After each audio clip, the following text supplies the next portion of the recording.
आणि ते एअरपोर्ट मध्ये येवल्याचं गोधडी पण करून घेऊन आज काय बघतो मोबाईल तो काय माहिती मी आज काय बघतो तुला काय म्हणतो. आणि मला मायबाप मराठ्यांना तुम्हाला सांगतो मी गोधडीत मोबाईल मध्ये काय बघतो त्याला कोण सांगतं नाही ह्यो बी मला माहिती झाला पण तुम्हाला आज नाही सांगतो तुम्ही असं त्याचा मागं लागता त्यो बी मला माहिती झालं. मी लय कडू शपथ सांगतो तुम्हाला मी मागं लागलो लय मागं लागलो हातपाय धुवून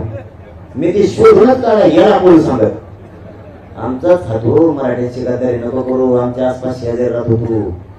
हो मराठीचे बेमानी नको करू इथं राहून जवळची जवळ राहतो तुला कळतंय तू ऐकतोय मी काय म्हणतोय हा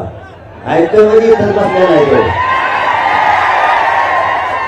असं नको करू रोज आमच्या संग हिंडवतो तुला आमच्यामुळे प्रतिष्ठा मिळाली आमच्या समाजामुळं तुला भिताळाच्या पलीकडे माहित नव्हतं तू कोणाचा आहेस